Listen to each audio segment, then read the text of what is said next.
I am 30 years old and 8 weeks out from a total hip replacement. This is actually something I've been putting off for a while. I thought it wouldn't be something that I would be doing until I was probably at least 10 or maybe 20 years older.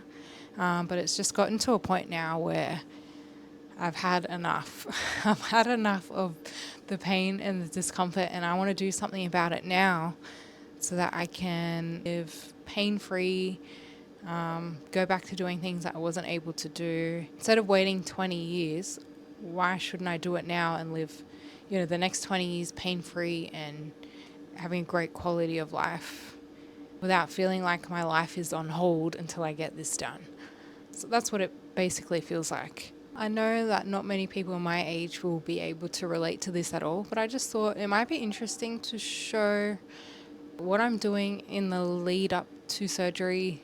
I'm prepping as much as I can, what it will look like after surgery when I'm doing rehab, how training will look like after, and even when I'm fully recovered. How will training look like when I'm fully recovered and I've got great mobility, something that I have not experienced in probably ever. When I met with my surgeon for the first time, I asked him, how old do my hips look to you? What age would you give them? And he said 60s or 70s. Someone in their 60s or 70s would have hips like that. Yeah. So it's pretty bad. So looking at my x-ray, I'll put a photo of what it looks like over here. There is severe osteoarthritis in my left hip with significant joint space loss and bone spurs and bone hardening underneath. And then my right hip has moderate osteoarthritis. So pretty similar to my left, but not as bad. So we're starting with my left hip.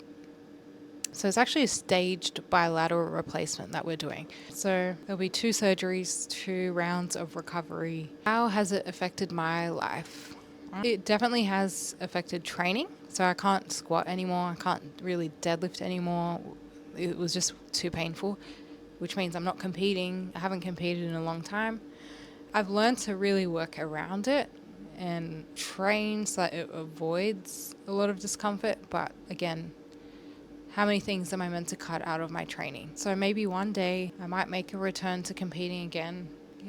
When you go and do activities, you always have in the back of your mind, will my hips be able to do this? Will I even be able to take part? Some things you can do, but it can just be really painful. So when I went kayaking in Antarctica, I was pushing through a lot of pain and discomfort. Sitting in the kayak and spending hours. When you have the opportunity to do things, you obviously want to be able to do it and not think about how painful is this going to be for me.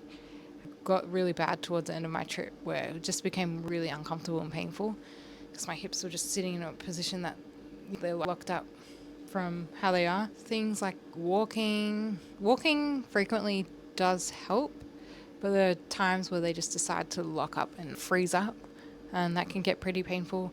Getting in and out of the car, that can be pretty painful.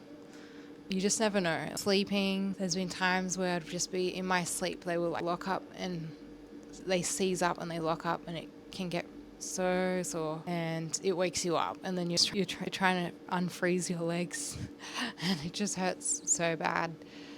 Sitting on the couch, I have to be careful with how I sit down because I've got such a bad pelvic tilt now because I can't really lock out my hips properly. I guess most of the night, there are quite a few nights where I will just wake up throughout the night because it's causing issues with my lower back as well.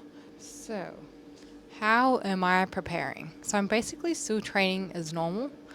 We're adding in extra things to help me with mostly prehab before sessions, but also putting in specific exercises, which I might show some glimpses of in future videos about what I'm doing specifically in my sessions. That's helping me prepare. Luckily, I do train. That's why I do train. So I'm quite active. I get at least 10,000 steps a day most of the time, sometimes more.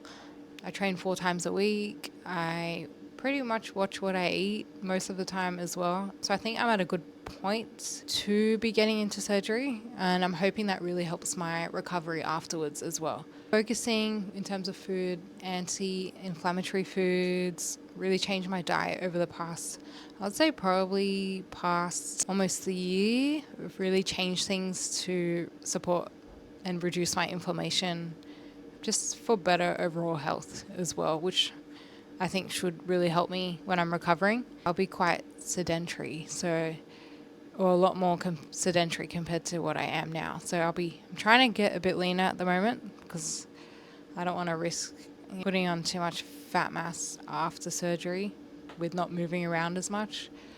What else? I'll be doing a few things to measure how I measure before surgery and after. So before, I'll do a DEXA scan closer to surgery. About 2 weeks out, I'll do a DEXA. And then when I get through most of the swelling and recovery, I'll do, probably after the right hip, I'll do another DEXA as well, just to be able to track and see, I guess, how much lean mass might I have lost during that time with not training as hard. Just get more data, really. So a lot of people have been asking me, how do you feel about it? And I have to say, I was pretty excited after my appointment when I was told like this is something that I can do, and it's probably something I should do as well.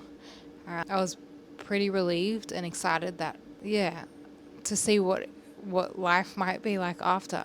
I'm excited to be able to fix it, and I don't know what to expect really. I've just been reading a lot of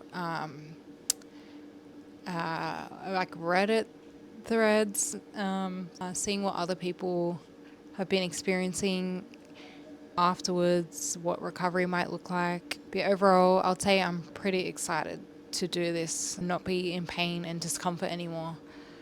And also, I feel pretty grateful as well that I have the ability to do this. We've got access, and having access to great healthcare, doctors, people around me that are helping me, prepare and just support me through this. I think that's really important as well.